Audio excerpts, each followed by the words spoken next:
So love నమస్తే కళ్యాణ్ గారు. నమస్తే జయ. నమస్తే అండి. సుప్రియ అని ఒక అమ్మాయి మనకి మెయిల్ చేసింది కళ్యాణ్ గారు. ఏంటో ప్రేమ వ్యవహారాలే ఎక్కువగా మనం మాట్లాడాల్సిన పరిస్థితి వచ్చింది. సుప్రియకి ఫోన్ చేస్తానండి. చేయండి మేడం.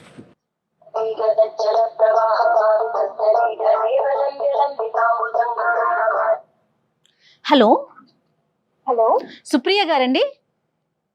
అవునండి, ఎవరు? నేను జయానండి, అందమైన జీవితం ప్రోగ్రామ్ నుంచి కాల్ చేస్తున్నాను. Okay, hello madam. హాయ్ అండి సుప్రియ గారు, బాగున్నారా? ఎస్ అండి, I'm good. How are you? Yeah fine అండి. మీరు మెయిల్ చేశారు. కళ్యాణ్ చక్రవర్తి గారు కూడా డాక్టర్ గారు నాతో పాటు ఉన్నారు, స్టూడియోలో ఉన్నాము. ఓకే, ఒకసారి మాట్లాడతారా? యా అండి, షూర్. రైట్ అండి, ఒకసారి మాట్లాడండి. నమస్కారం కళ్యాణ్ గారు. నమస్తే అమ్మా. సుప్రియ. సుప్రియ అండి. ఎంతమ్మా నీ ఏజ్? మీరు ఏం చేస్తూ ఉంటారమ్మా? 26 ఇయర్స్ సార్. 26. Okay, Yes. ఏం చేస్తూ అయితే ఉంటారు? కుకట్పల్లిలో ఉన్నానండి. Okay. బీటెక్ అయిపోయింది. సో ప్రెసెంట్ జాబ్ చేస్తున్నాను. సరే.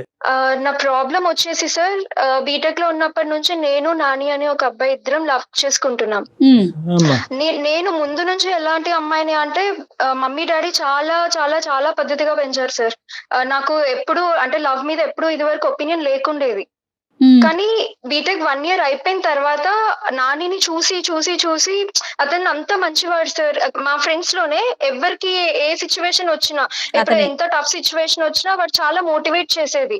అంత అంత అంత kind nature and very good personality sir అతను. రైట్. Okay. అర్థమైందమ్మా. సో వాడిని 1 year చూసాను నేను వెంటనే ఏమి ప్రపోజ్ చేయలేదు Propose అతనికి. చేయలేదు. 1 year చూసాను ఆ జర్నీ. 1 year తర్వాత ఇంకా మేమిద్దరం 1 fine day వ్యాలంటైన్స్ డే రోజు ఇద్దరం ప్రపోజ్ చేసుకున్నాం. నేను నా సైడ్ నుంచి అతని సైడ్ నుంచి ఇద్దరు సైడ్స్ నుంచి ఉంది సార్. ఓకే. సో లవ్ చేసుకున్నాము, సరదాగా ఫ్రెండ్స్ అలా వెళ్లే వాళ్ళం బయటకి. ఇంకా మేము లవర్స్ కాబట్టి మేము పర్సనల్ గా వెళ్లే వాళ్ళము. ఇంకా అలా బాగా బాగా ఎంజాయ్ చేసాం సార్, బాగా తిరిగాము.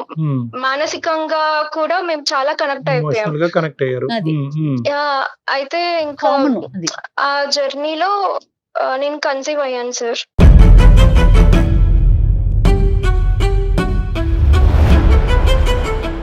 సో యువర్ ఇప్పుడు కన్సీవ్ అయ్యి ఉన్నావమ్మా? నువ్వు ప్రెగ్నెంటా? లేదు సార్, అప్పుడే. అప్పుడంటే ఎప్పుడమ్మా? ఫోర్త్ ఇయర్ లో ఉన్నప్పుడు సార్. అప్పుడేనా? ఓకే. Yeah. అయితే అతని మనస్తత్వం ఎలా ఉంటుంది అంటే భయపడిపోయాం మేము. ఎలా ఏం చేయాలి ఇప్పుడు, ముందు ఏంటి భయపడితే ఇంకా చదువుకుంటున్నాము, బాగుంటది. సెటిల్ అవ్వలేదు మనము అన్న ఒక భయంలో ఇదిలో ఉండిపోయాను నేను. అయితే అతను ఓకే, ఇట్స్ ఓకే, మనిద్దరం మ్యారేజ్ చేసుకుంటాం కదా బీటెక్ అయిపోయిన తర్వాత, ఇప్పుడు ఈ ప్రస్తుత సిచ్యువేషన్ లో ఇది కరెక్ట్ కాదు, సో అబార్ట్ చేసుకుందాము అని ఇద్దరం కలిసి డిసైడ్ అయ్యి, సో నేను ఒక గైనకాలజిస్ట్ దగ్గరికి వెళ్ళాను సార్. సో పిల్లిస్తే ఇంకా అబార్ట్ చేసుకున్నాను.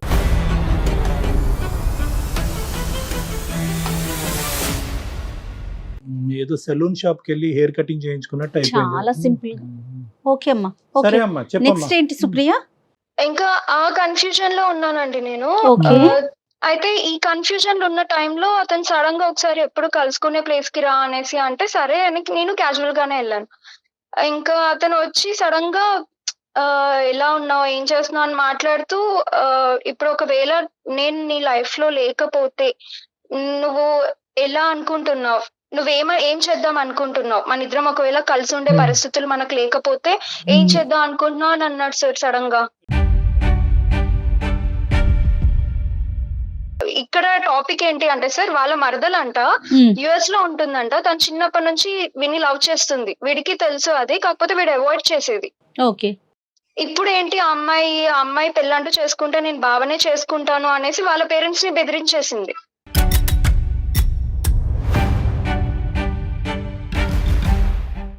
నేను పెళ్లి చేస్తారు అంటే చెప్పండి, యుఎస్ కి వచ్చి పెళ్లి చేసుకుంటాను, లేకపోతే ఇక్కడే ఉండి నేను సూసైడ్ చేసుకుంటాను, మీ ఇష్టం ఇంకా అనేసి తను మొత్తానికి అలా మాట్లాడేసింది. ఇతను ఏం చేస్తుంటాడమ్మా? ఇతను కూడా ఇప్పుడు సాఫ్ట్వేర్ జాబ్ చేస్తున్నాడు. నిద్ర ఐటీఏ. సో ఇదేంటమ్మా, ఈ ఇప్పుడు సూసైడ్ చేసుకుంటానని చెప్పి అతను మరదలు అంటూ అంతా కూడా ఇప్పుడు ఇదంతా లేటెస్ట్ స్టోరీయా? అవును సార్. ఇది లేటెస్ట్ స్టోరీ. అయితే ఫ్యూ మంత్స్ నుంచి జరుగుతుంది ఇది. ఇంకా నేను అతను నన్ను కన్విన్స్ చేయడానికి ట్రై చేస్తున్నాడు. ఎందుకు అనంటే ఆ అమ్మాయి అలా మాట్లాడేసరికి వీళ్ళ పేరెంట్స్ కూడా కన్విన్స్ అయ్యారు. ఎప్పుడో చిన్నప్పుడు వాళ్ళు మాట అనుకున్నారంట. బావ మరదల్లే కదా బావుంటది. ఏజ్ కూడా కరెక్ట్ గా ఉంది. వీళ్ళిద్దరికి మ్యారేజ్ చేద్దామని చిన్నప్పుడు అనుకున్నారంట. ఇప్పుడు ఈ అమ్మాయి ఇలా మాట్లాడేసరికి సరే ఇంకా తినకే ఇచ్చి మ్యారేజ్ చేద్దాము. మన ఇంటి అమ్మాయి మన ఇంటికే వస్తుంది కదా అని వీళ్ళు అనేసారంట. ఇంకా ఇతనికి చెప్పారంట, నాన్న ఇట్లా నాన్న అనేసి చెప్తే ఇతను ఏం చెప్పలేదంట ఫస్ట్. కానీ వాళ్ళ మదర్ కి నాకు తెలిసి ఎప్పటి నుంచో డౌట్ ఉంటుంది సార్. అయితే తను ఇంకా వెంటనే ప్రామిస్ తీసుకుందంట. ఇలా వెంటనే చేయి తీసేసుకొని ప్రామిస్ వేసేసుకుందంట.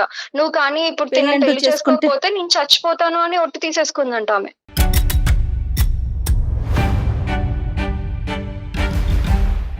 ఎవరు చెప్పారమ్మా ఈ విషయాలన్నీ? అతనే చెప్పారా నీకు? అవును మేడం, అతనే చెప్పాడు నాకు. కదమ్మా, అసలు అతనికి హింటే లేదా సుప్రియ దట్ ఒక మరదలు ఉంది, ఆ అమ్మాయి మీద ఆమె నా మీద ఆశ పెట్టుకుంది, పెద్దలు కూడా మీ ఈ ఆలోచన ఉందనేది ఓకే, ఇతనికి అట్రాక్షన్ ఉందా లేదా అనేది డిఫరెంట్ స్టోరీ. కానీ ఈ బేసిక్ ఆలోచన బ్యాక్గ్రౌండ్ లో వాళ్ళకి ఉందన్నది తెలీదా నిజంగా నానికి? మరదలు ఉంది అని చెప్పేది సార్ అతను. కాకపోతే ఇతను సీరియస్ కాదు కదా, ఇతనికి ఎప్పుడు సీరియస్ కాదు, ఆమె మీద ఎప్పుడు తనకు ఫీలింగ్స్ లేవు. ఇతను కంప్లీట్ నేనే ఇంకా. సో ఇక్కడ 2 థింగ్స్ కదమ్మా, ఆ అమ్మాయి ఇతని మీద ఇంత స్థాయి ఫీలింగ్స్ డెవలప్ చేసుకోవటం అనేది నాకు తెలీదు. పేరెంట్స్ బ్యాక్ డోర్ నుంచి వాళ్ళందరూ ఒక ఒప్పందంకి వచ్చి ఇతని చేత ప్రామిస్ చేసుకోవటం అనేది కూడా అతనికి తెలీదు. ప్రామిస్ చేయించుకునే స్థాయికి రావటం కూడా ఇతనికి తెలియదు. అవును, కానీ అదంతా జరిగిపోయేసరికి అతను ఇంకా ఏంటి ఇలా చచ్చిపోతా అనేసరికి అతను ఆ పానిక్ మూమెంట్ లో అతను ఏం చెప్పలేక సరే అనేసి అనేసాడంట. ఒప్పేసుకున్నాడు కూడాను. అవును మేడం, ఇంకేమి చెయ్యలేక అతను నాతో ఏం బాధపడతాడంటే నా పేరెంట్స్ నాకు ఫస్ట్ కదా, తర్వాత నువ్వు కదా అనేసి అంటాడు. కరెక్టే సార్, అది కూడా కరెక్టే. అతను అయోమయంలో ఉన్నాడా లేకపోతే ఏంటి అనేది నాకు అర్థం అవట్లేదు. కానీ ఇద్దరం మేము ఒక ఫ్యూచర్ ఊహించేసుకున్నాం. ఇద్దరం 4-5 సంవత్సరాల పాటు ప్రేమించినటువంటి ఒక అమ్మాయి యొక్క పరిస్థితి ఏమంటది, ఏమవుతుంది అన్నది ఆలోచించకుండా, ఓకే వాళ్ళ అమ్మ ప్రామిస్ చేయించుకోవాలని అనుకుంది, అక్కడ అమ్మాయి సూసైడ్ చేసుకోవాలనుకుంటున్నది మరదలు అనుకుంటుంది. ఈ మధ్యలో ఒక గ్యాప్ అయితే ఉందిగా. ఈ మధ్యలో గ్యాప్ లో ఇంకో సుప్రియ ఇది జరగబోతుంది, ఇలా అవబోతుంది, నా పరిస్థితి ఇలా ఉంది, ఏం చేయమంటావు అనేటటువంటిది ప్రామిస్ చెయ్యకముందు వచ్చి నీతో మాట్లాడాలి. కానీ ప్రామిస్ చేసేసి వచ్చి నీకు ఇక్కడ బ్రేకింగ్ న్యూస్ చెప్తే ఎలాగమ్మా సుప్రియ? అయ్యో, ఇప్పుడు ఏడిస్తే కాదమ్మా, ఇప్పుడు ఏడిస్తే కాదు కదా. ఇప్పుడు నేను మొత్తం సరౌండ్ అయిపోయాను సార్. నాకు ఏ దారిలో వెళ్ళాలో నాకు అర్థం అవడం లేదు.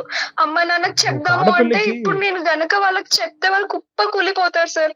పెళ్లికి ముందే మా అమ్మాయికి ఇలా అయింది అన్న నిజం వాళ్ళకి ఎప్పటికీ తెలియకూడదు. ఎందుకంటే నేను అది చేస్తాను, నేను ఎప్పుడు అనుకోలే కళ్ళలో కూడా.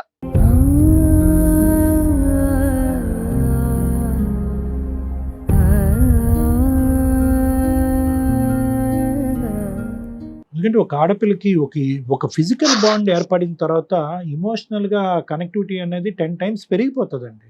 She can't think about any other man in her life. Exactly అండి.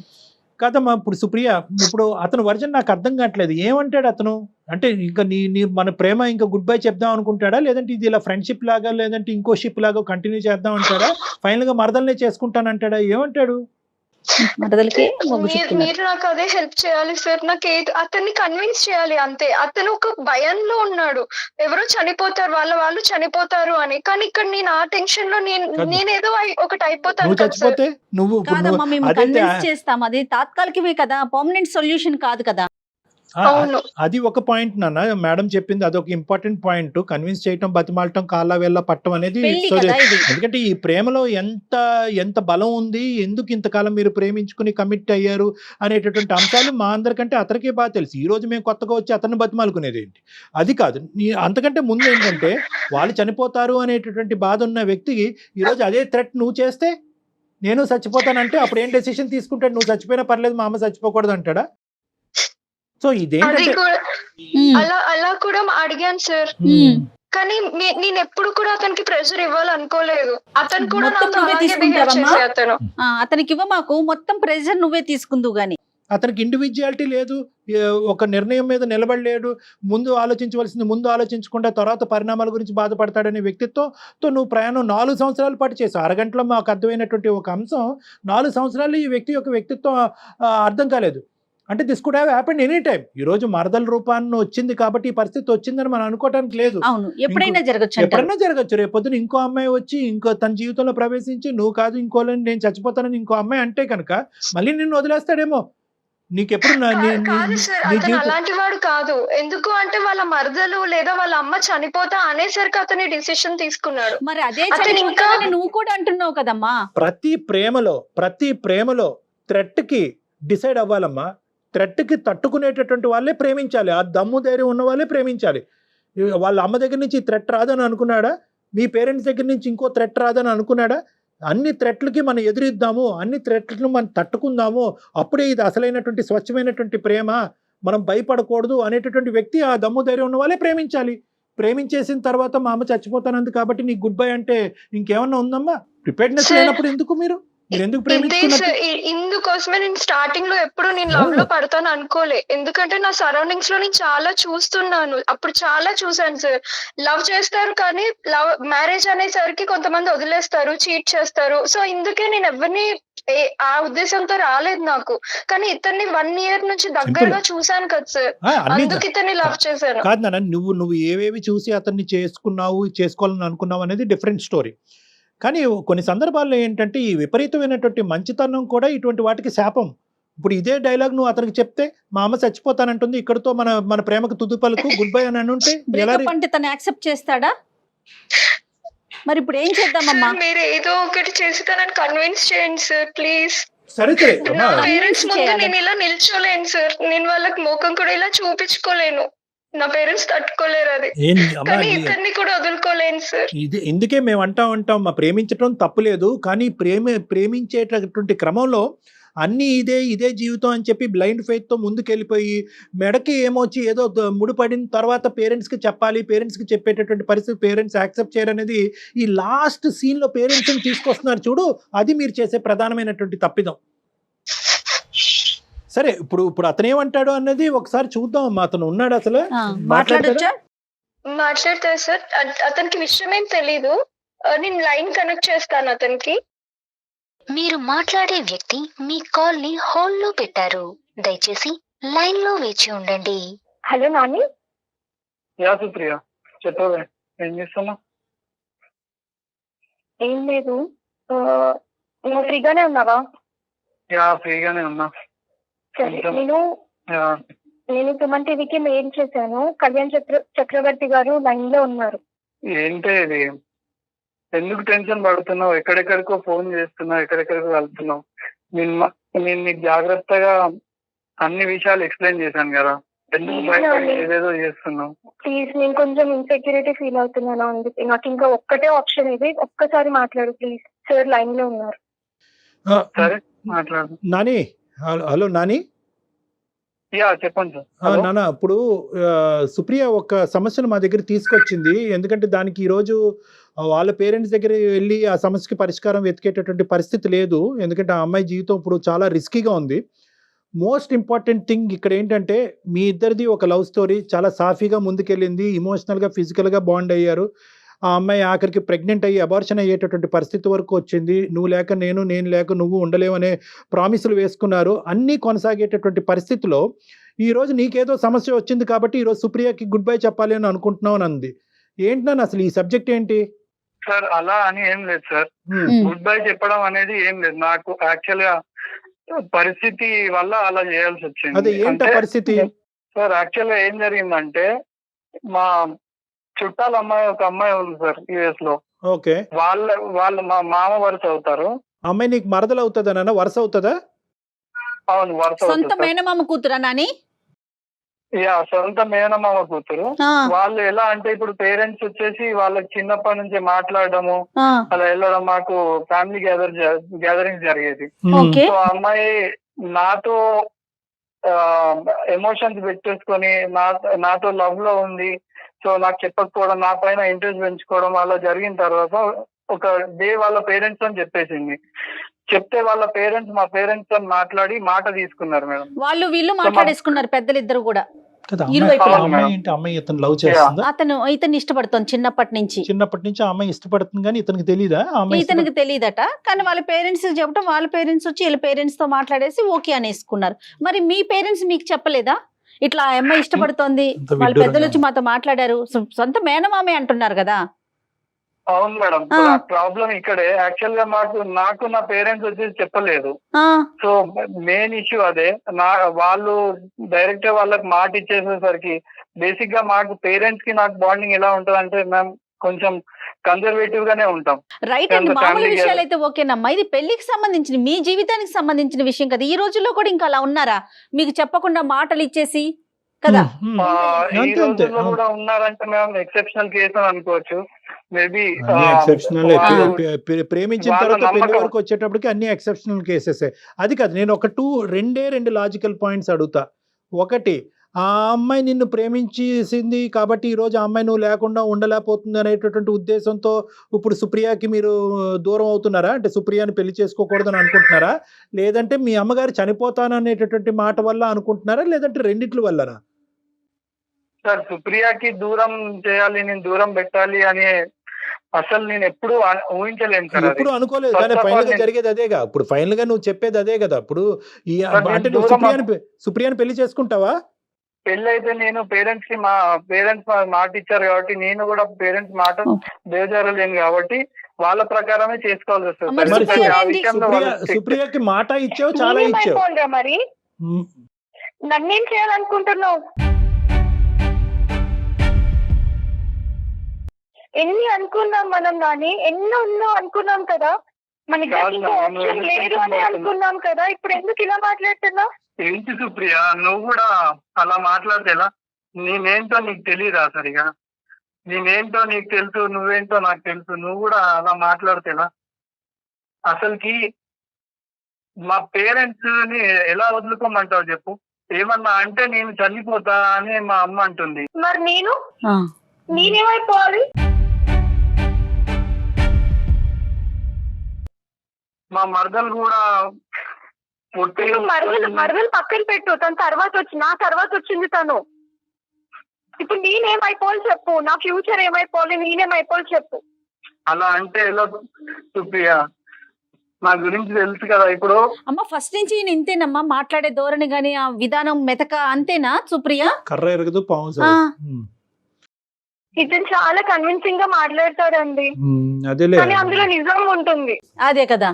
అలా అని కాదు సార్, ఇంత మందిని మీరే చెప్పండి సార్, ఇంత మందిని చంపేసుకొని పెళ్లి చేసుకోమంటారా? తన పరిస్థితి ఏంటి, తనకుండదా? కాదు ఇప్పుడు నువ్వేమన్నా ఆలోచిస్తున్నావు కదా, మా గురించి ఏం ఆలోచిస్తున్నావు? అదొకటి చెప్పు. కరెక్టే మేడం, నేను అది అలా అని అనట్లేదు. నేను అంటున్నాను, నేను ఏమైనా ద్రోహం చేస్తున్నాను సుప్రియకి నేను అంటున్నాను కదా. ద్రోహం అనే మాట చాలా తప్పు, చిన్న మాట. నువ్వు అమ్మాయితో శారీరకంగా కలిశారు, మీ అమ్మాయి ప్రెగ్నెంట్ అయ్యి అబార్షన్ చేసుకుంది. ద్రోహానికి మించినటువంటి ద్రోహం ఇది, ద్రోహానికి మించినటువంటి దూరం. ఈ రోజు నువ్వు మెత్తగా చీజు బటర్ రాస్తున్నట్టు మాట్లాడుతున్నావు, అదంతా వేరే విషయం, అదంతా పక్కన పెట్టు. ఇది ద్రోహం, ఇది అన్యాయం, ఇది అన్యాయం. ఇంత ఇది అన్యాయం కాదా?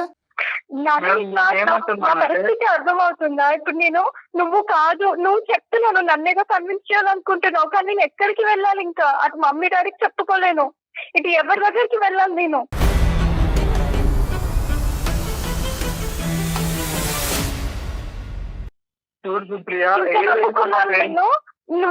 కన్విన్స్ చేయడానికి ట్రై చేస్తున్నావు, కానీ వాళ్ళని కన్విన్స్ చేయడానికి ఎందుకు ట్రై చేయట్లేవు? ఫస్ట్ నా మాట విను సుప్రియ, నువ్వు కొంచెం ఆ ఏడవడం ఆపేసి. నేనేమంటున్నానంటే ఇప్పుడు నా పేరెంట్స్ ని, వాళ్ళని, వేరే వాళ్ళని అందరినీ పక్కన పెట్టేసి నీతో వస్తే ఎంతమంది బాధపడుతున్నారు, నువ్వు ఏంటో నాకు తెలుసు, నువ్వు నన్ను అర్థం చేసుకుంటావు కాబట్టి నా ఫీలింగ్స్ అన్ని నీతో షేర్ చేసి కాపాడుకుంటాను, నువ్వు వేరే పెళ్లి చేసుకోండి. ఇక నేను కావాలంటున్నాడు, అటు వాళ్ళని వదులుకోలేను అంటున్నాడు. నిన్ను కావాలని అనుకుంటున్నాను. నువ్వు దయచేసి ఇంకా మబ్బులోంచి బయటకు రా, వర్షం పడింది. నేను ఇక్కడ ఒకే పాయింట్ నిన్ను అంటున్నాను, ఇంకా కావాలని అనుకుంటున్నాడు అనేటటువంటిది ఇక్కడ పాయింట్లెస్. అతను నిన్ను వద్దు అనుకుంటున్నాడు, ఇండైరెక్ట్ గా నీకు ఎగ్జిట్ చూపెడుతున్నాడు. నువ్వు ఇంకా సార్ వద్దనుకోవడానికి వెనకాల రీజన్ ఉంది సార్. సార్ ఇప్పుడు సుప్రియ రీజన్ నా ఉంది. లైఫ్ లోకి మధ్యలో వచ్చింది. నేను ఫస్ట్ నుంచి ఉన్న పేరెంట్స్ ని వదులుకోలేను కదా సార్. నా స్వభావం అది కాదు, నా పెంపకం కూడా అది కాదు. ఈ గొప్ప. సిచ్యువేషన్ మధ్యలో క్రియేట్ అయింది సార్. Hmm. మీరు ప్లీజ్ ఇది అర్థం చేసుకోండి. నేను అప్పటి నుంచి కొంచెం లోగానే మాట్లాడుతున్నా, ఎందుకంటే నేను వర్షన్ అర్థం చేసుకోవాలి. మీ వర్షన్, సుప్రియ వర్షన్ కూడా. అసలు ఏం మధ్యలో వచ్చాను కదా అని నేను మధ్యలో వెళ్ళిపోతాను అనుకుంటున్నావా? నో నో నన్ను ఎక్స్ప్లెయిన్ చేయండి సార్, వాళ్ళకి మేడం కి ఒకసారి ఎక్స్ప్లెయిన్ చేయండి నా వర్షన్ కూడా. చెప్పు. సార్ ఈ సిచ్యువేషన్ అనేది మేము 3 years 4 years ఖచ్చితంగా మేము రిలేషన్ లో ఉన్నాం సార్. ఒకరినొకరు అనుకొని ఒకరినొకరు అర్థం చేసుకొని బాగా తిరిగి ప్రతి సిచ్యువేషన్ హ్యాండిల్ చేసుకున్నాం. కానీ ఇలాంటి సిచ్యువేషన్ ఏదైతుందో సడన్ గా వచ్చిన సిచ్యువేషన్, ఇట్లాంటి సిచ్యువేషన్ హ్యాండిల్ చేయడానికి కానీ సడన్ గా మీరు అడిగినందుకు ప్రతి క్వశ్చన్ ని నేను ఆన్సర్ చేయడానికి కానీ కొంచెం ఆలోచించాను సార్. ఎందుకంటే నేను ఆల్రెడీ ప్రిపేర్డ్ లేను సార్. ఇది ఈ ఇవన్నీ పిచ్చి మాటలు కానీ నాని, ప్రిపరేషన్ అక్కర్లేదు. దీని ఇలాంటి వాటికి ప్రిపేర్ అయ్యి ఉండాలి. ఇవేమి సడన్ గా వచ్చింది అని అనుకో. ప్రేమలో ఇలాంటివి సడన్ గా వస్తూనే ఉంటాయి. ఇది సింపుల్ గా చెప్పాలంటే నీ చేతకాంతనం అని చెప్పాలి. చేత కాకపోతే కనుక ఆడపిల్లల జీవితాలని నాశనం చేయొద్దు. ఆడపిల్లలైనా అబ్బాయిలైనా కూడా చివరి నిమిషం వరకు తీసుకెళ్లి ఇప్పుడు సడన్ గా మాట్లాడకండి సార్, ఆమె భయపడుతుంది.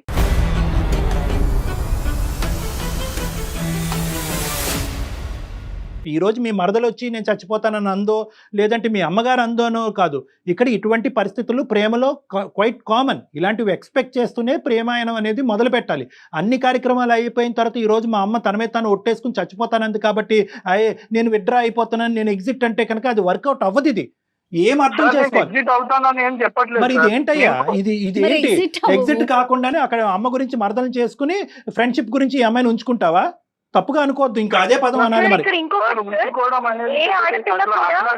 కాంపిటీషన్ ఈ అమ్మాయిని కూడా చేసుకుంటావా? సార్ ఏ ఆడపిల్ల కూడా ఫస్ట్ ప్రెగ్నెన్సీ వదులుకోవద్దు. అలాంటిది నేను ఇతని కోసం ఎందుకు చదువుకున్న పిల్లవైంది, మరి అక్కడ దాకా ఎందుకు వెళ్ళావు? ఈ రోజు ఇది నీకు ఫస్ట్ హర్డిల్ మాత్రమే. నువ్వు ఒకప్పుడు ఇతన్ని కన్విన్స్ చేసి ముందుకెళ్లేటటువంటి ప్రయత్నం చేస్తే కనుక ఈ వ్యక్తితో ఇలాంటి హర్డిల్స్ నీకు చాలా వస్తాయి. అందరినీ సేవ్ చేయాలనుకుంటాడు, అందరినీ బాగుపరచాలనుకుంటాడు, ఎవరు చచ్చిపోకూడదు అనుకుంటాడు, అందరూ బాగుండాలి అంటాడు. సో ఇక్కడ ఏంటంటే ఇక్కడ అతని పాయింట్ ఆఫ్ వ్యూలో ఏంటంటే ప్రయాణం చేసి అర్థం చేసుకుని, ఎందుకంటే ప్రతి నిమిషం నువ్వు అర్థం చేసుకున్నావు కదా. ఏంటంటే ప్రయాణం కొనసాగడానికి ఒప్పుకున్నావు, ప్రెగ్నెన్సీకి ఒప్పుకున్నావు, అబార్షన్కి ఒప్పుకున్నావు. కాబట్టి ఇప్పుడు మా అమ్మాయిని చేసుకోమంటుంది, వాళ్ళు చిన్నప్పుడే ఒప్పుకున్నారు కాబట్టి ఇది కూడా ఒప్పుకో అంటాడు. ఇంకా అన్ని అర్థం చేసుకుని నువ్వు అర్థం చేసుకుంటే సరిపోద్ది అంతే. ఇక్కడ నేను మా పేరెంట్స్ తో మాట్లాడి కూడా కన్విన్స్ చేశాను సార్. ఇవన్నీ నేను చేయలేదు అనుకుంటా. నువ్వు ఎంత అద్భుతంగా కన్విన్స్ చేసావు అనేది నీ మాట తీరులోనే అర్థం అవుతుంది. నేను అతను లేకపోతే ఉండలేను సార్. నేను ఇంకా సర్వస్వం అతనే అని నమ్మి అన్ని ఇంకొక అతన్ని మోసం చేయలేను కదా నేను పెళ్లి చేసుకుని. సుప్రియ వాస్తవంలోకి రా నాని. ఇక్కడ నువ్వు తప్పించుకోవటానికి లేదు. మీ పేరెంట్స్తో మాట్లాడమంటే మేము మాట్లాడటానికి. ఎందుకంటే ఇది 5-10 రోజుల ప్రేమ కాదు, ఇది 5 సంవత్సరాల ప్రేమ. మీరు చాలా ప్రామిసెస్ చేసుకున్నారు, చాలా ముందుకెళ్ళారు. నీ వ్యక్తిత్వం నువ్వు మార్చుకోవాలి, నీ ఆలోచన నువ్వు మార్చుకోవాలి. ఒకప్పుడు మీ పేరెంట్స్ నువ్వు ఒప్పించలేకపోతే మీ పేరెంట్స్ ని మేము ఒప్పించేటటువంటి ప్రయత్నం మేము చేస్తాం. ఇక్కడ ఈ అంశంలో మాత్రం సుప్రియకి న్యాయం జరగాలి. సుప్రియ విత్డ్రా అవటానికి లేదు. నీ చేతకానితనం వల్ల సుప్రియ బలవ్వకూడదు. కాదమ్మా నాని, ఆ ఆప్షన్ ఇస్తారా? పేరెంట్స్ తో డాక్టర్ గారు మేమందరం కూర్చొని మాట్లాడే ప్రయత్నం చేద్దాం, ఒకసారి ట్రై చేద్దాం. ఖచ్చితంగా మాట్లాడండి సార్. నేను దానికి 100% వాళ్ళు విల్లింగ్ ఉండరు మేడం. ఫస్ట్ ఆఫ్ ఆల్ పెళ్లి కావాలని ఎందుకు సార్? దానికి ఒక పెళ్లి చేసుకుంటున్నాం. పెళ్లి చేసుకోవటం గురించి కాదా? ఏం మాట్లాడుతున్నావు? ప్రేమ పెళ్లికే దారి తీస్తుందా సార్? అయ్యో రామా, నీలో ఒక నాటోడు కనిపిస్తున్నాడు నాకు. మీరే చెప్పండి సార్. ఓన్లీ పెళ్లి వల్లనే, పెళ్లి అనే ఒక మాట వల్లనే ప్రేమ కరెక్ట్ వీళ్ళది ప్రేమ 100% పెళ్లి జరిగితేనే ప్రేమ కరెక్ట్ అని అంటారా డాక్టర్ గారు అడుగుతున్నారు. ఎస్ సర్వనాశనం అయిపోతుంది ఈ అమ్మ సమాజం. ఎందుకు సార్? సమాజం ఎవరు సార్? నేను అడుగుతున్నాను. ఇస్తాను సార్. మీరా మేడమా ఎవరు సార్? సమాజం నాకు ఏమైనా ఇబ్బందులు వచ్చినప్పుడు సమాజం అసలు వచ్చింది. నేను క్లియర్ గా చెప్తున్నాను సార్. సుప్రియాని నేను ప్రేమిస్తున్నా, మొమ్మాకి ప్రేమిస్తున్నా, ఎప్పటికీ ప్రేమిస్తాను. ఆ పదం వాడే అర్హత లేదు. ప్రేమించుకున్నారు, దగ్గరయ్యారు, ఒకళ్ళు ప్రామిస్ చేసుకున్నారు, 1కి 100 సార్లు పెళ్లి చేసుకుంటాం అన్నారు. ఇంకేం కావాలయ్యా? ఇంకేం కావాలి? ఇద్దరం చాలా లవ్ చేసుకున్నాం కదా, నన్ను దిక్కులేని పరిస్థితిలో నన్ను వదిలేయకు నాని ప్లీజ్. వదలటమ్మా, ఎవరి గురించి వదులుతాడో చూద్దాం. నీకు ఎవరు వదులుతున్నారు సుప్రియ? నేను అంటున్నా వదులుతున్నానని, నువ్వు అంత పెద్ద పెద్ద మాటలు ఎందుకు మాట్లాడుతున్నావు? పెద్ద మాటలేరా చేస్తున్నావు ఇక్కడ? ఆ అమ్మాయి పరిస్థితి ఏంటి చెప్పకుండా నిన్ను వదలను అంటే కనుక అక్కడ చేసుకుంటానంటున్నావు, ఇక్కడ ఈ అమ్మాయిని ఏం చేస్తావు? నీకేంటంటే గాల్లోకి ఎగిరి తన్నే ఆ అమ్మాయి దొరుకుంటే సరిపోయి ఉండేది. మీ పేరెంట్స్ తో అటువైపు నీ మరదలతో నేను జయ గారు మాట్లాడటానికి రెడీగా ఉన్నాం. నువ్వు రెడీయా? ఖచ్చితంగా మాట్లాడాను సార్. మీరు హెల్ప్ చేస్తా అంటే నేను ఎందుకు కాదంటాను సార్. సుప్రియ, మేడం సుప్రియ నువ్వు కూడా వెయిట్ చేయి, ఒకసారి మనం వాళ్ళ పేరెంట్స్ తో మాట్లాడే ప్రయత్నం చేద్దాము. అలానే తను కూడా డైరెక్ట్ గా ఒకసారి డాక్టర్ గారితో కూర్చుంటే కొన్ని కౌన్సిలింగ్స్ కొన్ని తీసుకోవాల్సిన అవసరం అయితే చాలా స్పష్టంగా కనిపిస్తా ఉంది. ఒకసారి మనం మాట్లాడినాక తర్వాత ఏం చేయాలనేది ఆలోచిద్దాం. అప్పటి వరకు నువ్వు డిప్రెషన్ లోకి వెళ్ళిపోమాకమ్మా, నువ్వు డిప్రెస్ అవ్వకు. నువ్వు ఓపెన్ ఎండెడ్ గా భయమేస్తుంది మ్యామ్, ఎక్కడెక్కడ మమ్మీ డాడీకి విషయం తెలుస్తుందో చెప్పాల్సి వస్తుందేమో అని భయమేస్తుంది. చెప్పాల్సిందేనమ్మా. ఈవెన్చువల్ గా మీ పెద్దవాళ్ళని ముసుగులో పెట్టకు. ఇప్పటికే నువ్వు ముసుగులో పెట్టి నువ్వే అన్యాయం అయిపోతున్నావు. ఈ రోజు ఈ వేదికలో తల్లిదండ్రులాగా మేము ముందుకు వచ్చి నీకు హెల్ప్ చేసాం. ఒకప్పుడు మేము లేకపోతే కనుక ఈవెన్చువల్లీ వాళ్ళు చెప్పాలిగా, నువ్వు చెప్పాలి కదా మీ పేరెంట్స్ కి. ఇప్పటికీ నువ్వు చెప్పొద్దని కోరుకోవద్దమ్మా సుప్రియ, చెప్పాలి. ఈ మొత్తం అంశంలో పేరెంట్స్ ని కూడా ఇన్వాల్వ్ చేస్తాం, వాళ్ళ పేరెంట్స్ ని ఇన్వాల్వ్ చేస్తాం, మీ పేరెంట్స్ ని కూడా ఇన్వాల్వ్ చేస్తాం. నెంబర్ 1. నెంబర్ 2 ఏంటంటే 2 దారులు ఓపెన్ చేసి ఉంచు. ఇప్పటికీ కూడా మేమేమి నీకు కన్ఫర్మేషన్ ఇవ్వట్లేదు. You have to open both the doors. వాళ్ళ పేరెంట్స్ ఒప్పుకోవచ్చు, ఒప్పుకోకపోవచ్చు, వాళ్ళు ఇతనికంటే మొండిగా వాదించవచ్చు, ఏమన్నా జరగచ్చు. అటువంటి దిక్కుతోచినటువంటి వాతావరణంలో వెళ్ళేదానికంటే నీ జీవితం ఇంకో విధంగా చూసుకోవటం బెటర్. సో మా వంతు ప్రయత్నం అయితే మేము చేస్తాము. But entrance, exit 2 doors open చేసే ఉంచు. అన్నిటికీ రెడీగా ఉండు సుప్రియ. అలా ప్రిపేర్ అవ్వలేదు సార్, అవ్వాలి. ఏదన్నా మన మంచికే జరుగుతుందని అనుకుని ప్రిపేర్ అవ్వాలమ్మా. ఓకేనమ్మా? దీనికి ఓకే అంటే కనుక దాని ప్రకారం మనం ప్లాన్ చేద్దాం, నెంబర్స్ తీసుకుని. ఓకేనా? Okay sir. Okay okay Nani ఓకేనండి మీకు? ఎలాగైనా కన్విన్స్ చేయండి సార్ వాళ్ళ పేరెంట్స్ ని. ఫస్ట్ ఆఫ్ ఆల్ వాళ్ళ పేరెంట్స్ తో మాట్లాడతాం, చేస్తాం, మీ పేరెంట్స్ ని కూడా ఇందులో ఇన్వాల్వ్ చేస్తాం. దయచేసి అది నువ్వు వద్దు అనొద్దు. అక్కడ అమెరికాలో ఉన్న ఆ మహాతల్లికి కూడా మాట్లాడతాం. ఓకేనా Nani? Okay sir. Okay okay right. Okay, all the best. అప్పటి వరకు పేషెంట్ గా ఉండండి, గొడవ పడకండి. Okay sir. ఓకేనమ్మా, బాయ్. నమస్తే. ఈ అమ్మాయి ఇప్పటికీ కూడా మా పేరెంట్స్ కి చెప్పొద్దు అంటుంది. అతనేమో ఓకే నేను నన్ను కాదనుకున్నానా, నువ్వే కావాలి, ఇంక ఇదే నాకు తెలిసి అసలు ఇది ఎంతవరకు నిజమో ఏంటో కూడా మీరు ఒకసారి పేరెంట్స్ తో మాట్లాడితే కానీ అసలు విషయం బయటకు రాదేమో. తీసుకోండి. కళ్యాణ్ గారు రైట్ అండి, నమస్తే.